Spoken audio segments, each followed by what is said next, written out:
This time next week, Donald Trump will be a couple of hours into his second term as president. And more than a dozen of his cabinet picks will be on Capitol Hill beginning tomorrow for the start of confirmation hearings. Trump's controversial pick for Secretary of Defense, Pete Hegseth, will really be the first one to undergo the process. His confirmation hearings begin tomorrow. Several Democrats have raised concerns about Hegseth as they look to gain more insight into his past, including reports of an alleged sexual assault, excessive drinking, and financial mismanagement of veterans organizations he ran.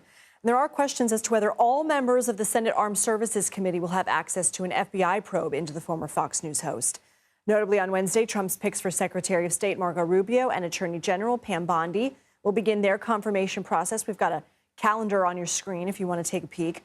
And on Thursday, House Republican Commerce Chair Elise Stefanik, who was tapped as Trump's pick for U.S. Ambassador to the UN, will have her turn. CBS News political reporter Shawna Mizelle is following the president-elect from West Palm Beach, Florida. Shawna, how does the Trump administration expect the process to go in terms of all of his picks?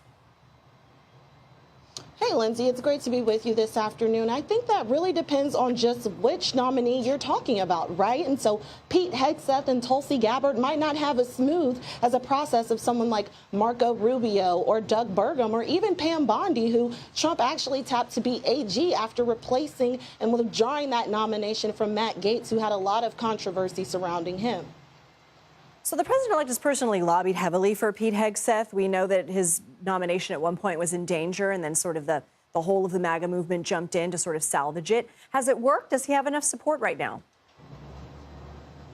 Well, that is the exact question that we're all going to be following very closely this week. Trump really has been very supportive of Pete Hegseth. He encouraged him to stay in the fight amid all of the controversy surrounding him. As you mentioned earlier, there were allegations of him having a problem with drinking, mismanaging funds related to the work he did for veterans previously, as well as his comments about women in combat. And that could really be a sticking point for one key senator, Senator Joni Ernst. Now, Ernst is a combat veteran and a woman herself. Now, we have seen Pete Hegseth kind of walk those comments back since then. And according to our latest CBS News tracker from our colleagues up on Capitol Hill, Hegseth has gotten a committal from 21 Republican senators, but there's a 53 majority in Congress with Republicans holding that majority, and he cannot afford to lose more than 2 votes if he wants to sail through.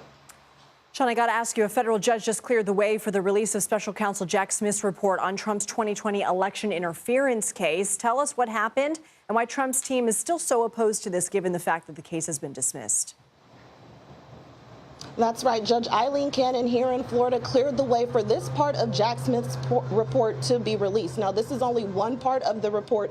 The other part of the report will not be released because it has to do with his co-defendants. But Trump's team, as well as those co-defendants, really worked to keep this report under wraps. And it really has to do with an attack on Jack Smith, his character. And Trump said he should have never been appointed to that post, actually. And so in a Truth Social post that the president-elect put out yesterday, he questioned why this report should even see the light of day, given that he said it was based on a, quote, witch hunt. Shawna Mizelle, thank you.